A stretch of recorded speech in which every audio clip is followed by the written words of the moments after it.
Police arrest one person in connection with the unrest during the resettlement of Agogloshi traders by a joint military and police task force to new site at Ajinkotoku. But all is not rosy as the traders are demanding the government complete the construction of the site of the sheds. Also in this edition, NDCUs called the bluff of police, insisting they will proceed with their planned March for Justice demonstration after the police maintains they cannot give them protection. In business, implementation of the Interim Economic Partnership Agreement between the European Union and Ghana takes off. We will hear from the experts what this means for trade. We also bring you sports as mixed reactions from football fraternity on the Fire Rangers' 5-year ban by the Ghana Football Association.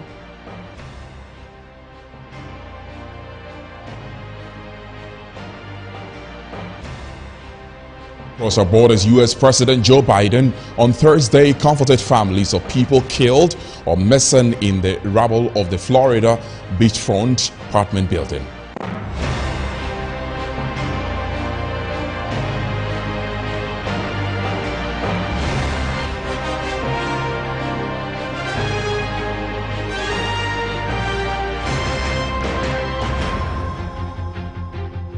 Thank you very much for being part of the bulletin. To a first story, Minister for Interior Ambrose Derry has announced a 3-member committee to, among other things, investigate and establish the circumstances which led to the killing of a social media activist Ibrahim Muhammad, popularly known as Kaka, and the shooting incident which also claimed 2 lives during the protest by the youth of Ejura. The committee, which is chaired by the Appeal Court's Judge Justice George Kingsley Kumsin, has 10 days to submit their report for further action. It was very devastating that we lost as many as 3 people in this misunderstanding. So, as you know, I've set up the committee and announced it the first time here. That is a committee that is chaired by a judge of the Court of Appeal, and therefore he has great knowledge of the law and experience in all these matters. We have Dr. Vladimir Antodanso, who is a very experienced security expert, and then we have a lady who is a civil society, executive.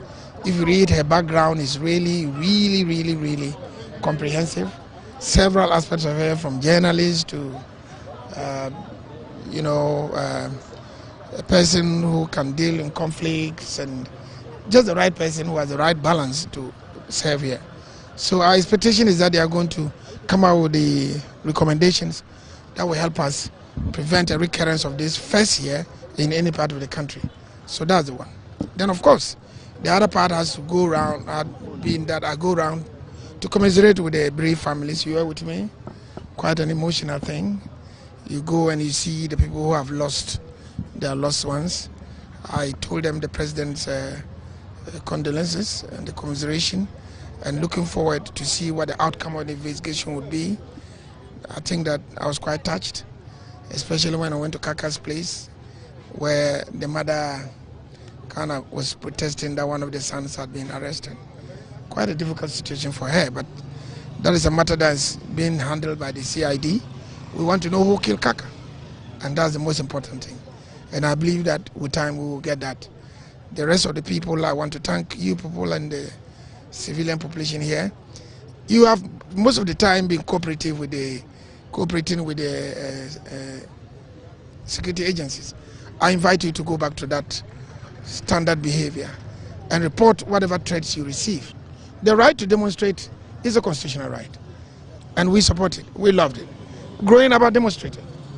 And like I said before, a committee of parliament, the young men and women who have demonstrated are actually, and they are the leaders of today and the leaders of tomorrow.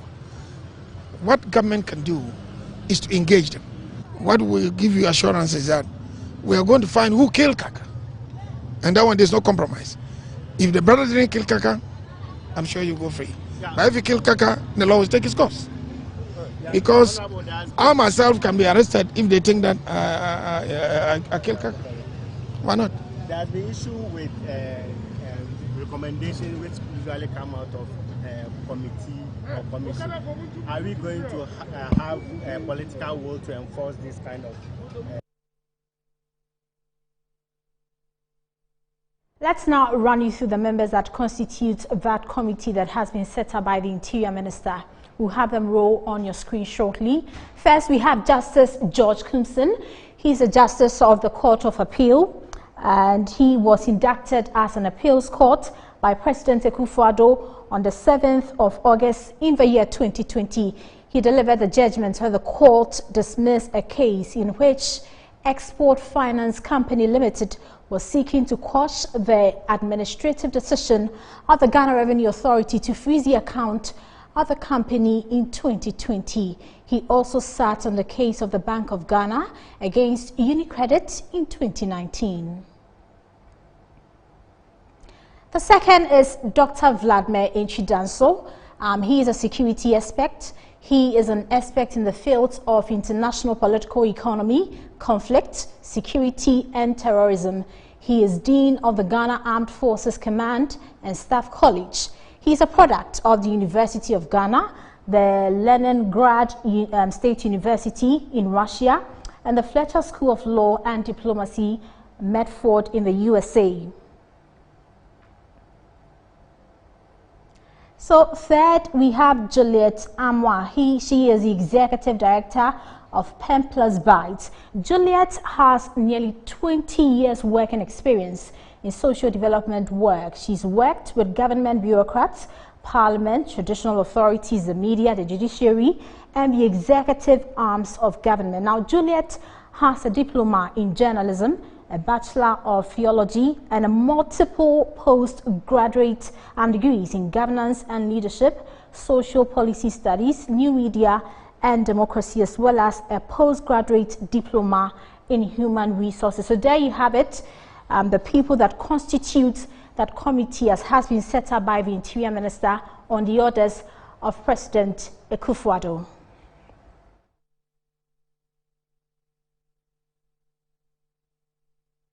So let's have a conversation on the back of this, the people who constitute the committee, as well as matters relating to everything that's happened in Ejura so far. James Agalga is a ranking member on the Defense and Interior Committee on Parliament.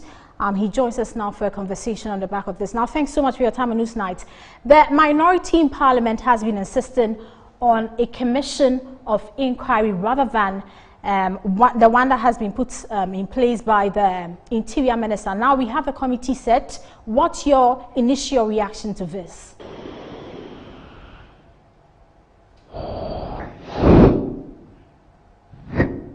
Hello? Hello? So we are trying to establish contact with James Agalga. He's a ranking member on the Defense and Interior Committee of Parliament. And as that when we are able to raise him over the phone lines, we'll definitely bring you more on matters relating to the committee that has been set up. At the moment, though, let's speak to Joseph Wethel. He's the Commissioner of the Commission on Human Rights and Administrative Justice, SHRAJ. He joins us via Zoom for a conversation on matters relating to the committee that has been set up and matters and issues as they have happened at Ejura. Now, thanks so much for your time on Newsnight.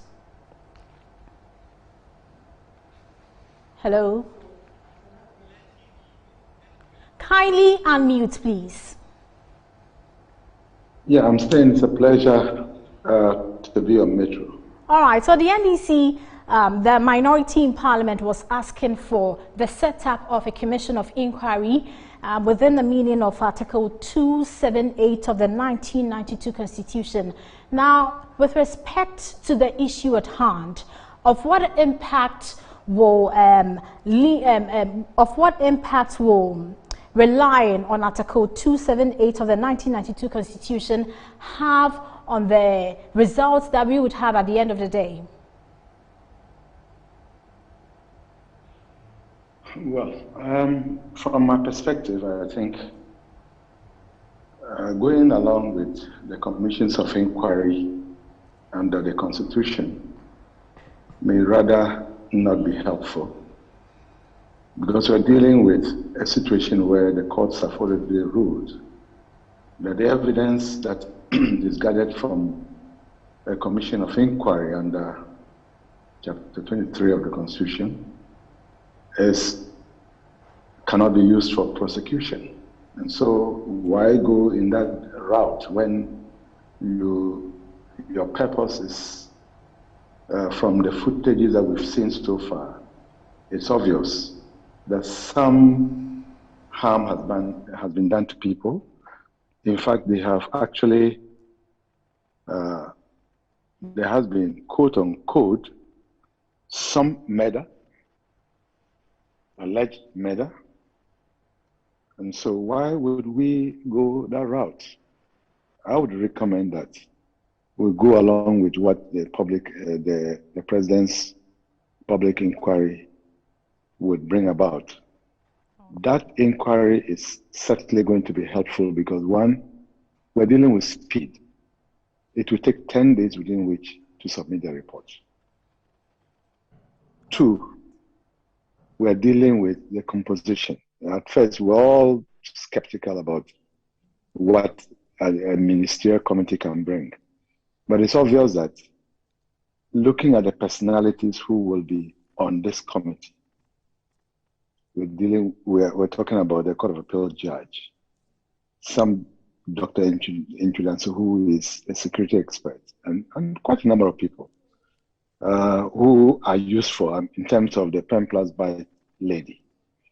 She's been in a whole lot of the arms of government and traditional authority and civil society. These are going to bring their knowledge to bear and their reputations to bear. We're talking about trust. If we don't speed up with the investigation, submit a report with recommendations in terms of who we have found to have been, to have participated in the harm that has occurred to these people in terms of the murder, the alleged murder, and others, of course, the youth and Ghanaians will begin to say, oh, we don't trust what has come out. So for me, I think the situation of the event requires us to quickly send a signal that will give Ghanaians confidence that trust has returned. Okay. And I think this committee can do the work. Okay. Their recommendations. You talked about the caliber of the person of Dr. Vladimir Inchudanso. So on this same committee, we have Justice George Kimson and Juliet Amwa. I want you to give me your expectation from Justice and also the lady we have on the committee, and just about what people are expecting a ministerial committee to bring into such a delicate matter. We've hired a family member who is even calling for something higher than a ministerial committee. What should be the posture and approach of this committee in order to win this trust that we talked about, in order to overcome whatever doubts the citizenry are having about this whole impasse?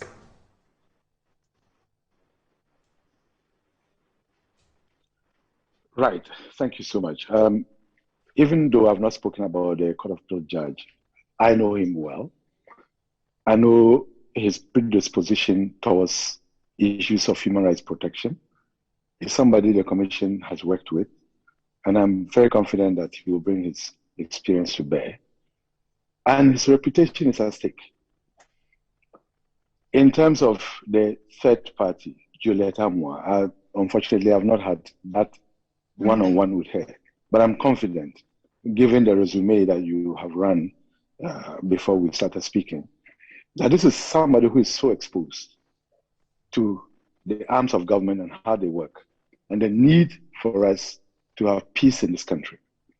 I believe, ultimately, they would bring a report and recommendations with a fear of favor, calling what matters most in terms of what happened at Ejura, who is to blame, and what recommendations the president should take to ensure that trust returns to the country.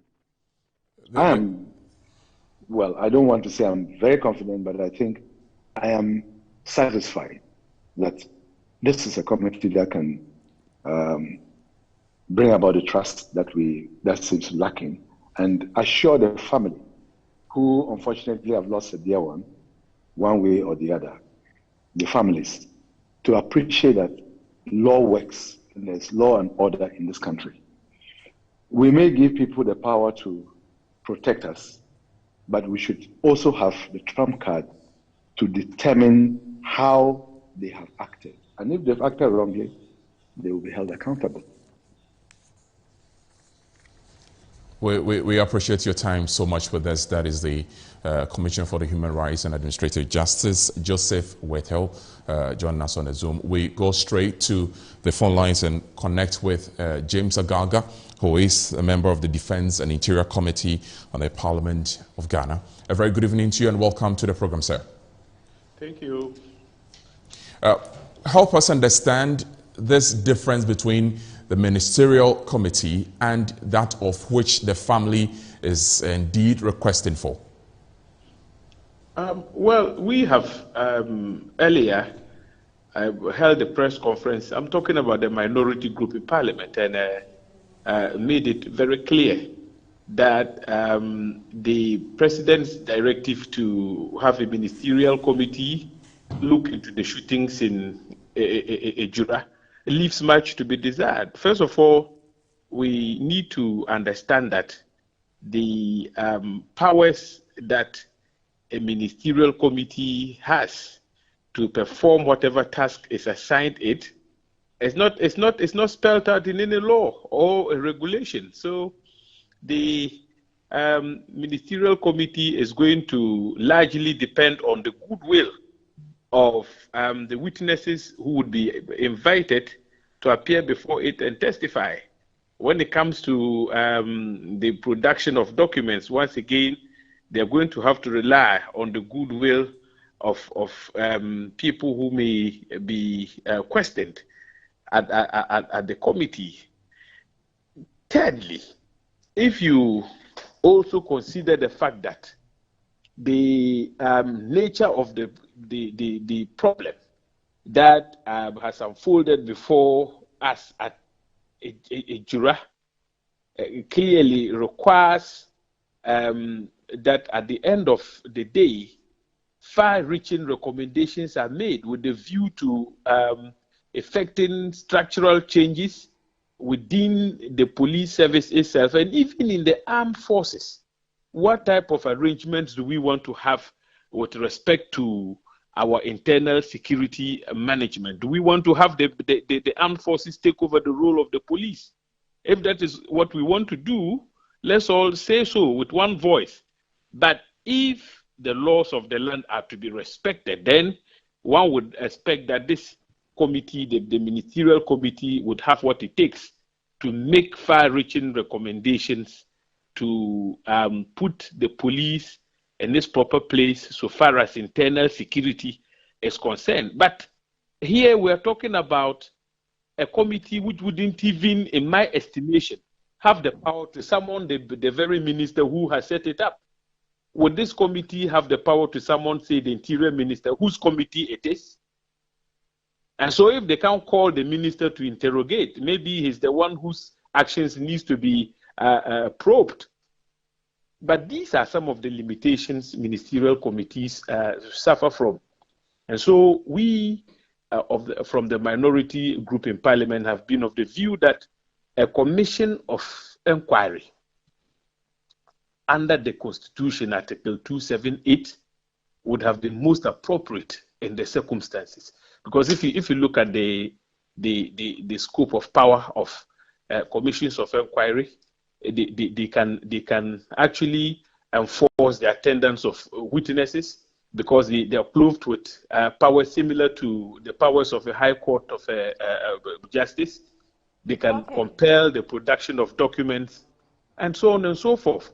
So the nature of the problem we have on our hands requires that we ought to have set up a commission of inquiry, not a ministerial committee.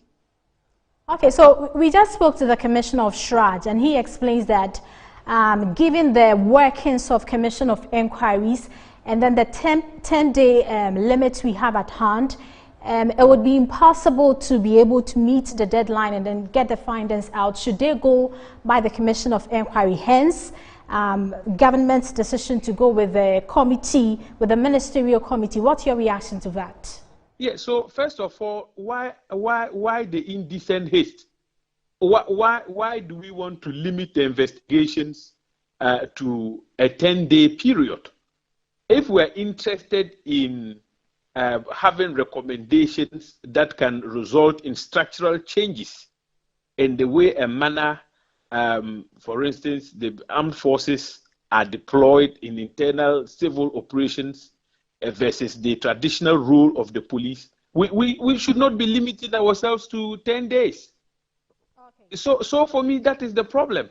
We are not just interested in the what triggered the problem we have on our hands at Ejura. We should be interested in the larger picture. What is it that accounted for the use of excessive force by police and the military? Only today I've seen videos which are supposed to be coming from WA of soldiers who took to the streets, pushed passers-by into gutters and subjected them to flogging. So point is, what would soldiers be doing in our streets? Why was there the need to deploy soldiers at Ejura? Why did they have to fire live ammunition into a crowd? Not to cut you, but then in wrapping up, we've always had problems with implementing recommendations from some of these committees we set up. How different do you expect this particular committee to be? Well, I don't have high hopes. I don't have high hopes because even though we are advocating for a commission of inquiry, when we had one quite recently in Emil Short, the Justice Emil Short Commission of Inquiry did a good job. They came out with very good recommendations. This government, through its white paper, clearly disagreed with Justice Emil Short. Okay. They refused to implement, its recommendations. Okay. Then we also had another committee, which was a ministerial committee, which looked into the killings of 7 people in the Asawasi area, in the Ashanti region. As we speak, not a single soul has been prosecuted. The only thing that has been done is that the relatives of the deceased have been given some form of compensation. But not a single soul. 7 people were shot dead. Not a single soul has been prosecuted. Okay, so I don't have high hopes. Unfortunately, this is all time would allow us, but thanks so much for speaking to us on NewsNight. So we have been engaging James Agalga. He's ranking member on the Defense and Interior Committee of Parliament. You're live on NewsNight on Metro Television. We go for a break and return shortly with more. Do stay.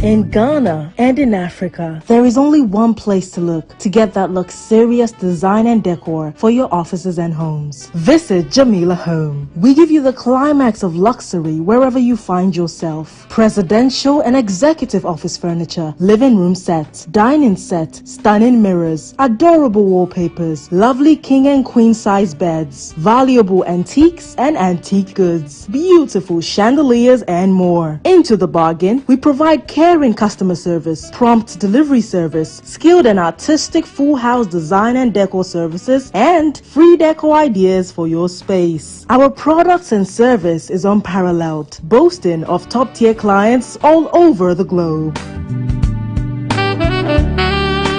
Jamila Home, home of first-class quality furniture, beautiful chandeliers, and antiques. whoop football pa. And nothing a high sense as sponsor Euro 2020. Edia Mauno. Nisa something na yate TV so say who Edia Mauno. A high sense Euro 2020 TV super promo. Kawe kwajo brand new high sense TV and nebuo dafo. Pictures near clear na color near deep. Sound quality this so dear one it here. High sense TV so dear entry power. About down one access you are. Akona utusa abefu. If it's 18th June, I call him 11th July. A high sense Euro 2020 TV super promo. And my refi say high sense and kwan and my 5 years warranty. A high sense Euro 2020 TV super promo. I cost a high sense showrooms. I want Ghana for Nanina. What you dear Nansenya? High sense everyday prices for everyday people. High sense official sponsor at the Euro 2020.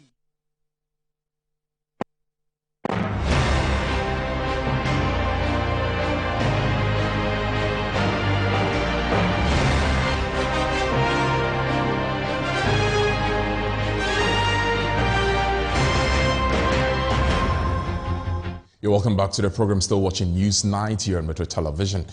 To our next story, we have taken possession and there is no turning back. These are the words of the Greater Accra Regional Minister Henry Quartey during the decongestion and relocation of the onion sellers and scrap dealers at the Agbogloshi market. There is a report by Metro News correspondent Shadrach Odamiejare. The relocation exercise, which started at dawn on Thursday, saw all onion sellers in Agbogloshi Market move their wares to the newly constructed Ajin Kutuku Market. The peaceful exercise took a different turn when scrap dealers in Agbogloshi declined to move to the new Ajin Kutuku Market. They are only demolition, but we won't go. Till we have a land that is sufficient enough for us to go, we will not leave this place. But they are only destroying structures, not human beings. You understand? They are destroying structures, not human beings. We will only remain here when we get a sufficient land that can accommodate scrap dealers. Where are they relocating us to? We have an association, and it's under Ghana Scrap Dealers Association, Scrap Dealers Association. Which letter do they inform us? Where we say just yesterday we saw it at news. After some minutes of several agitations, some scrap dealers speaking codedly mentioned a place they needed to visit. Metro News team decided to follow them. It was the Old Fadama Party office of the New Patriotic Party. The irate youth ransacked the office and blocked the street with burning tires. The Joint Task Force comprising the Army, Police, Fire and Immigration Services intervened to restore calm. The youth, however, pelted stones and fired at the task force. The Greater Accra Regional Minister Henry Quartey spoke to Metro News. Stating where they want to be, that the place is small. No, he's here, ask her. They find it difficult even to go in there. They can't go in there. Talk less of bills. Ask him, that's the MCE. And this has been happening for over 15 years. I mean, today I am sad, and that's why I can't even put my grammar together. I'm sad because, you see, if this is happening in this country, why? Do you know the amount of money we are losing here? Aside that, they even create more tons of waste for us. It's not fair. And still people are talking about leaving scrap dealers here. Why? I'm saying that we have taken possession, and that's it, full stop. Simplicity. Nobody's going to come back here. We're done. My brother, I think you should go to Ajin Kutuku and come back and let's have this discussion. There's a 12-acre land aside where the Union Centers are. Opposite, there's a 12-acre land. How many acres are they occupying here? It's about 2 acres. So when they have a 12-acre land there, they cannot manage even 4 acres. They are looking at that. Yeah. Yeah, so that's it. We are done. But I'm saying that there is no turning back. We have moved in, we have taken possession, we are going ground zero, nobody's going to come back. Maria Makali Amui is the Ablekuma Central Municipal Chief Executive. Just for them, there are many in each group, so that they use that for transportation to Ajin Kutuku. You see, that is all. So they look at the numbers in each group. So it is our prerogative to decide, oh, we prepare a data and we work with the data. You see, so if you said your money is not sufficient, so you are not going, go. Is it fair? The minister has also promised to put an end to trading along major streets in Accra as the activity generates a lot of filth. Reporting for Metro News, Shadrach Odame Ejari, Accra. Meanwhile, the chairman of the Onion Sellers Importers Association, Masaudu Salis, was warning encroachers to stay off the land allocated them by the Greater Accra Regional Minister Henry Korte at Ajen Kotoku. According to him, the space allocated them is small, and hence entertaining squatters will be detrimental to their business at the new site. The place is very good, but the place is too small, and we are more than, I don't know. How you can see, there is plenty people here. They didn't get their places. From where we are, everybody has his own place. By moving to Ajen Kotoku, those people, all of them, about 40%, about 60%, they didn't have their place to sit down, to work. So we are pleading with the Honorable Minister, where he gave us is too small, but we can manage. As the Honorable Minister said, let's Accra works. We want Accra works. We are law-abiding citizens. We are here at Ajen Kotoku Onion Market. Here is meant for only onion market. That's what we know. That's what everybody knows. Here, from this place to the story building, from the road to down, is for only onion market. And using this platform, this medium, to tell Ajen Kotoku people, the chiefs, MCE, and everybody not to encroach onion market land. Because Honorable Minister took a tour with us to show us from here to here, from here to here, so we all know everything. So nobody should bring a different face inside our work. That's we are not going to tolerate that one. But the thing is, we onion market, we know ourselves. We have stores at the owner market, we have containers at the owner market. So far as there is stores, we know how to manage our people to put them, some of them in the stores, some of them on the land. Meanwhile, the Municipal Chief Executive of Ganwes, Clement Wilkinson, has responded to calls by the Onion Sellers Association to hasten the construction of the market. According to him, there are enough sheds to accommodate the traders. Let's now take you back to the Ejura development where the National Democratic Congress NDC has called the bluff of Ghana Police Service, insisting the latter cannot stand in their way of intent demonstration on July 6th. The Accra Regional Police Command in a statement said it cannot provide protection for the planned March 6th for the justice demonstration by the youth wing of the opposition National Democratic Congress. But in a counter statement, the NDC said they will embark on the march, adding the position not to provide security is bizarre. There is more in the following next report. Police service has in recent times been sleeping on its core responsibilities to the general public and has metamorphosized into an agency of politics used by government for partisan bidding. According to the NDC, an excuse by the police that it is unable to provide security for the June 6th demonstration is bizarre. The statement further noted the only thing that will stop them from embarking on a scheduled demonstration is a curfew as stipulated in Section 4 of Act 491, which clothes the Minister of Interior to do so. The NDC believes the police can't bar them from protesting next week because the imposition of Restriction Act 2020, Act 1012, which was gazetted on December 23, 2020, has long elapsed because it was only in force for just 3 months. They add that there is no law in the country that gives the Ghana Police Service power to stop demonstrations or protests, and the power to stop unlawful protests does not rest with the police. They urge government to work for the generality of people whose taxes finance persons in public service. Okay, we connect with the National Youth Organizer of the NDC, George Opariado, to help us understand their position now that the police is not giving protection. A very good evening and welcome to NewsNight on Metro TV. Good evening, Mr. Opariado. Good evening, my brother. How are you? Thank you. I'm doing great. I hope you're good. So now that the police is giving you this signal that they cannot provide protection, why do you still want to proceed on this march? Good evening to your esteemed viewers. Let me say that per Section 1 of Act 491, the requirement on every citizen who wants to demonstrate is to notify the police that they are embarking on the demonstration. If the police have any reasons whatsoever, they cannot be out there in their numbers to provide a requisite security. They must state why. The reasons the police stated in paragraph 1 of their response is that section 4 of Act 491 that gives the Minister of Interior emergency powers under a curfew. Unfortunately or fortunately for us, there is no curfew in Ghana. So I don't know how they should even state section 4 of Act 491. Also, the other law they stated, EI 395, is a law that expired on the 31st of March 2021. That law is no longer in force. So their reasons are flimsy, their reasons are moot, and they cannot use that as a basis for not providing us with security. If shoes comes to push, tomorrow we'll go to court and seek an order of mandamus that will compel the police to do its duty. The police has a responsibility of protecting us as citizens of this country. The reasons they stated in their letter to us are reasons that do not hold and do not stand the test of time, because EI 395 takes its power from Section 2 of Act 1020, Act 1-2. And as it stands now, EI 395 expired on the 31st of March.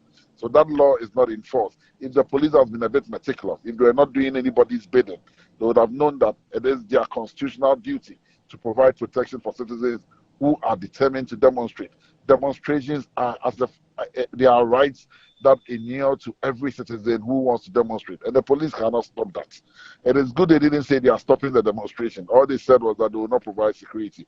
As for us, on the 6th of March, we have satisfied conditions in Section 1 of Act 419, the Public Order Act, and based on that, we will be demonstrating. We expect the Ghana police to be out there, and we are hoping that by tomorrow morning, once they get our response, and we're pointing them to the relevant sections of the law, they will come back home and sit down with us and negotiate on the routes we'll be using so that they provide a screening. If by Monday morning they've not written back to us, we will go to court and get an emergency order of a mandamus to compel them to do their duty as the law requires them to do. Okay, thanks so much, Mr. Paredo. We are sorry we have to cut in at this time, as time will not permit us to proceed. I would have loved to proceed on that. But we move on with our next story, where we're told the ranking member of Parliament Foreign Affairs Committee has served a notice that the minority will move a vote of censure to remove the finance minister from office. Samuel Okudzeto-Ablakwa says nothing will stop his side of the house unless Ken Ofori-Atta appears on the floor to answer questions about president's foreign travel in May. In an internal memo to the chairman of the Parliament's Business Committee and Majority Leader Chei Mensah Bonsu, cited that by Metro News, Okudzeto-Ablakwa described the Minister for Finance, Mr. Ofori-Atta, delay in reporting to the urgent question as offensive. The finance minister was summoned to respond to the question on June 7, but they communicated to the House that he needed more time to put details together. The standing order of Parliament is categorical that urgent questions should be responded to within 10 working days, which have elapsed. According to Mr. Okudzeto-Ablakwa, the question is yet to be tabled again, and the minority claims that the presidency hired a luxurious jet at about 3 million cedis for the trip to South Africa, France, and Belgium. However, the government denied this. The finance minister is expected to clarify the figures when he appears. A Northern MP is concerned that Parliament seems to be creating a super minister of Mr. Ofori-Atta and question why the House has given him the latitude to respond to the question in his own time. And he quoted that, "May I humbly serve this notice that if the current contumelious hijack of Parliament by the minority is very unfair to the House." So these are the words of the Northern Member of Parliament, Ms. Okudzeto-Ablakwa. NewsNight take a short break at this time. We'll return with sports.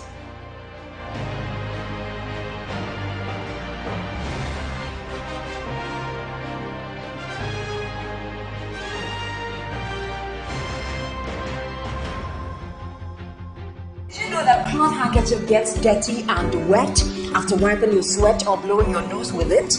keeping a dirty handkerchief in your pocket or bag is very unhygienic. Reusing it increases your chances of getting sick from germs. That is why I always use Flora disposable handkerchief. Flora disposable handkerchiefs is disposable, thus making it a more hygienic option. It's thick and very absorbent. With 10 tissues in a pack, Flora disposable handkerchief is better than a cloth handkerchief. Look out for Flora toilet roll, Flora multi-purpose paper towels, Flora table napkins, and Flora box tissues in a shop near you. For both purchases, call Delta Paper Mail on 0243 033 033.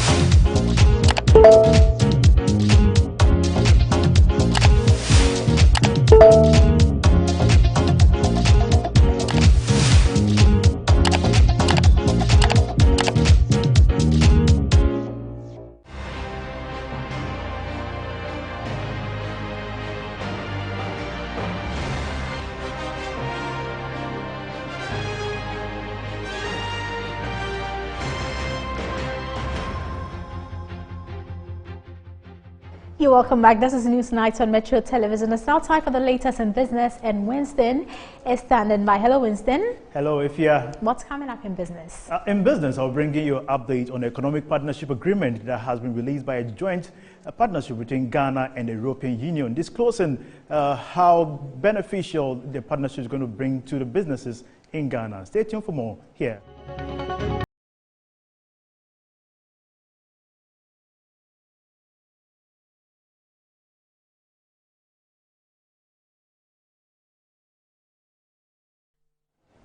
Now, in our first business story, Alan Chirumante, Minister of Trade and Industry, and Valdez Dombrovsky, Vice President and Commissioner, have together announced, effective today, 1st July 2021, of the implementation of the interim economic partnership agreement between Ghana and the European Union. The agreement is meant to strengthen the long-standing trade and economic partnership between these two countries from today.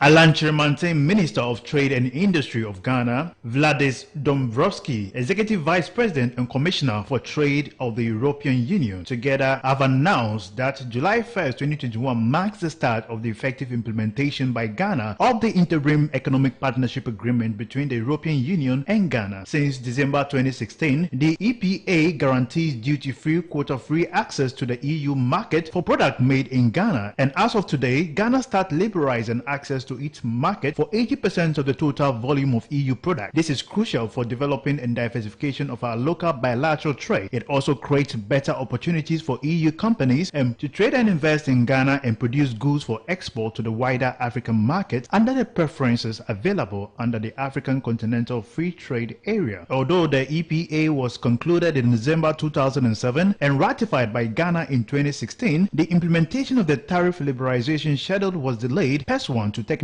adjustment agreed between Ghana and EU. The necessary rules of origin document to be used for trade, including a certificate of origin and origin declaration, have now been developed, and the codes and systems are in place for the start of the effective implementation of tariff cuts for EU products entering Ghana.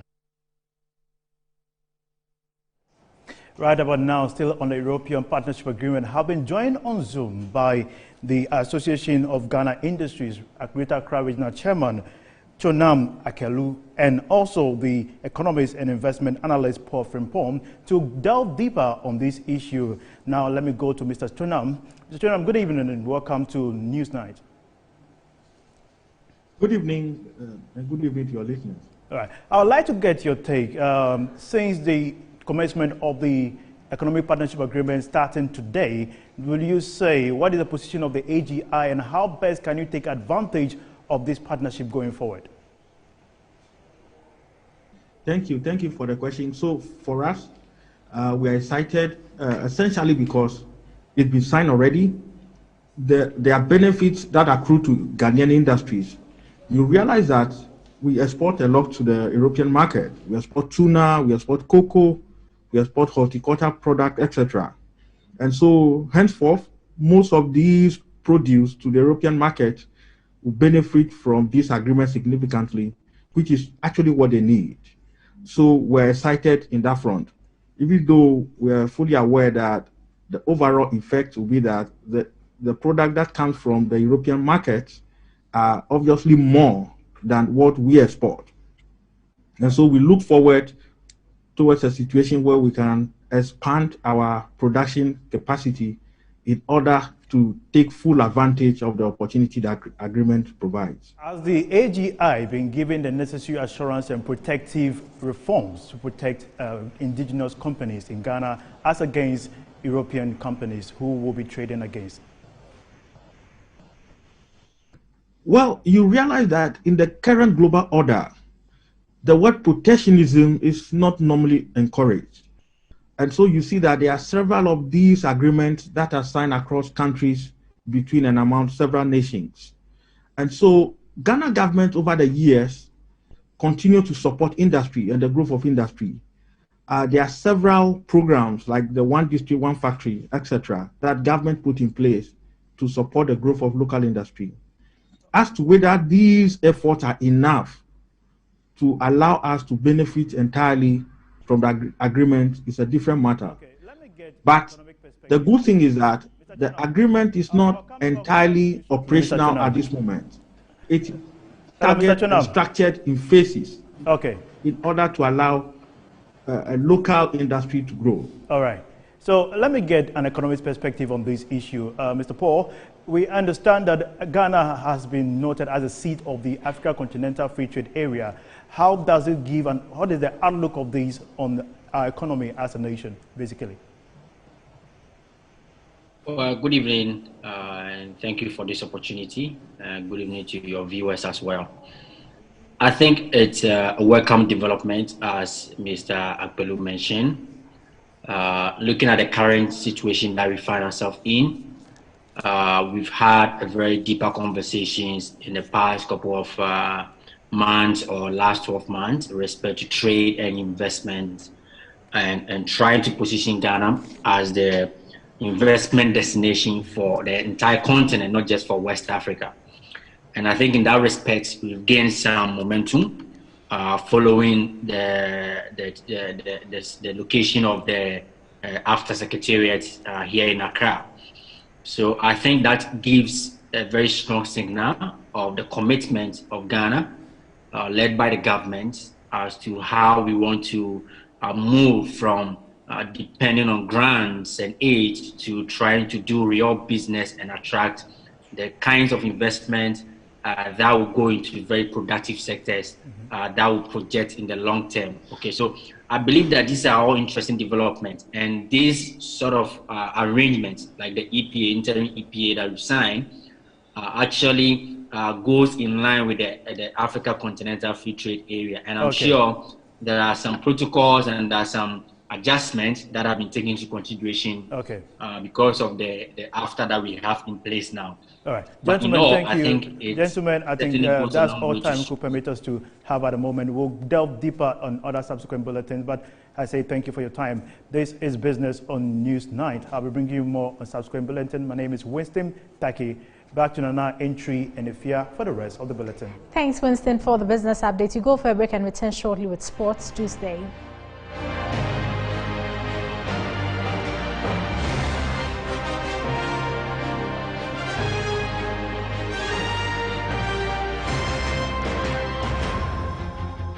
The search for a reliable partner in deal in the sale of U-turn buses, genuine spare parts, its repairs and maintenance at a highly effective workshop with remarkable speed.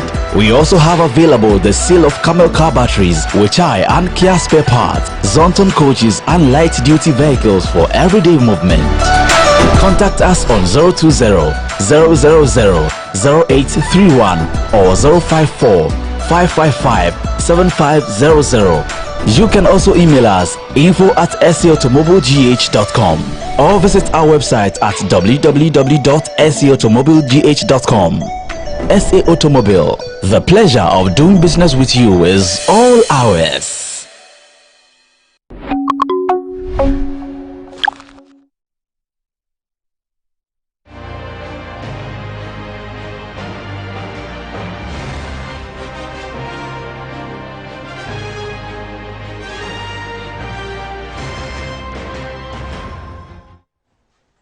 Up next, we are bringing you sports. Stay tuned.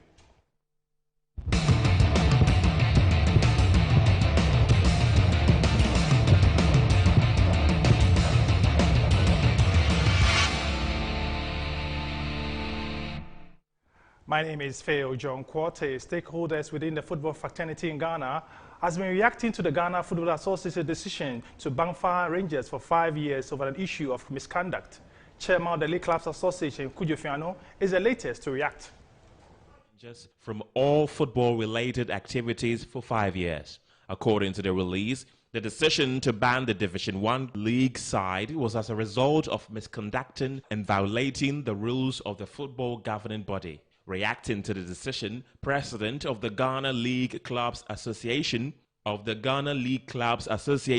Kujo Fiano, expressed disappointment over the GFA's decision on banning Division 1 side Far Rangers. The decision has divided opinions among football administrators, with Fiano insisting the case could have been solved without getting to the point of ejecting the club from all competitions. The Galka boss indicated that 4 weeks ago, his outfit heard in the media about Far Rangers' decision to withdraw from FA organized competition. So, as the mother body for the clubs, they engaged the directors of the club on that same night and advised them to go back and honor the remaining matches so they can settle all issues. He noted Far Rangers listened to the advice and acted accordingly. Again, Kujo Fiano indicated that same night, Galka wrote a letter to the FA appealing to them to uphold their decision of referring the matter to its disciplinary committee,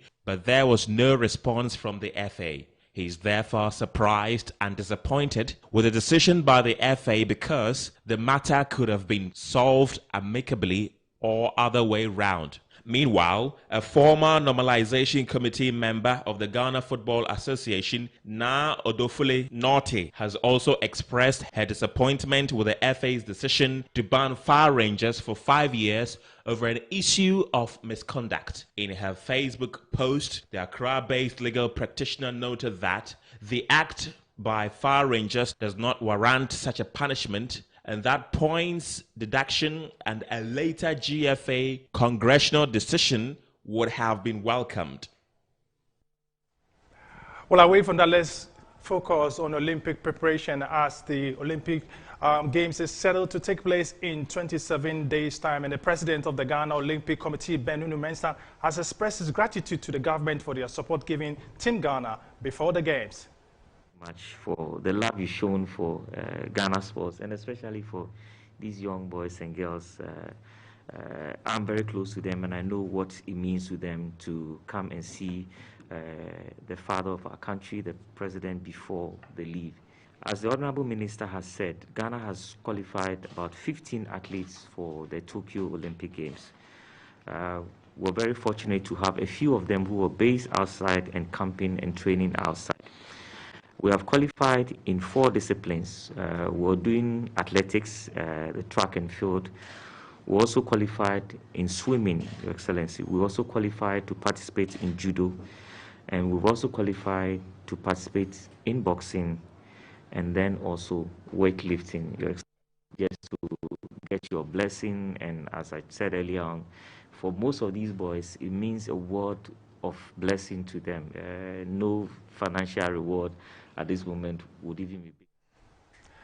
Benunu Mensah is the president of the Ghana Olympic Committee. We're being told that Team Ghana have already arrived in Japan in preparation for the Olympic Games in Tokyo, which starts on the 22nd of July. That's your sports. My name is Feo John Quarte.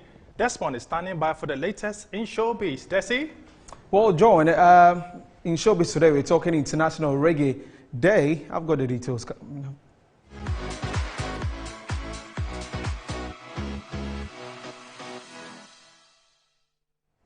My name is Desmond Okrekudan. So now today, the 1st of July is International Reggae Day, and this day is set aside to commemorate the impact and the culture of reggae music. There's more in this report. event to celebrate reggae music, its culture and influence on Jamaican music. All around the world, cities hold reggae concerts in celebration of the day. The International Reggae Day was founded by Andrea Davis of Jamaica Arts Holdings after her visit to Jamaica in 1991. During Davis' visit, she heard a speech by the Winnie Mandela, wife of ex-South African leader Nelson Mandela. Winnie Mandela was there with Nelson Mandela, who discussed the impact reggae music has had on people in South Africa in their fight for equal rights during apartheid. The first International Reggae Day was then held on July 1st, 1994. Every year on the 1st of July, Kingston, Jamaica hosts the International Reggae Festival. Around the world, cities also hold reggae concerts in celebration of the day. Some of these cities include the Bahamas, South Africa, Kenya, Brazil, the United Kingdom and Colombia. Reggae music developed in the 1960s and evolved into a popular style of music. With its roots in Jamaica, reggae music is an integral part of the Jamaican culture. It is a mix of rhythm and blues, calypso, African and Latin American music. The style of music was especially popular in the United States, Great Britain and Africa. Many people say that reggae music serves as a voice for the oppressed. Bob Marley and the Wailers are considered the most iconic reggae artists ever and are credited for bringing reggae music to the international stage. This year's theme is One Love, which is a nod to what is considered the single most central message of reggae music and program activities, which will highlight the various facets of love, not just romantic and spiritual love for self, community, culture, country and the planet. As today is International Reggae Day, do well to listen to some reggae music from Ghana's reggae acts like Grammy-nominated reggae musician Rocky Dawuni, Razkuku, Samini, Episode, Stoneboy and Shatawali, to mention a few. Rewind and come again, Mr. And so just make sure that you enjoy some reggae music before you go to bed. That's all for entertainment. My name is Desmond Okreku. Back to Nana and Afia for the rest of the news. Thanks for the entertainment update, Desmond. Now, next is international news.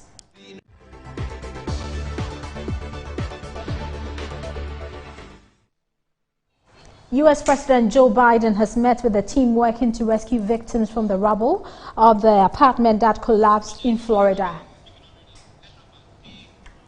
We'll definitely bring you more on this in our subsequent bulletins. This has been NewsNight on Metro Television. My name is Ifia Fuswa. My name is Nana Yoenchi. Good night.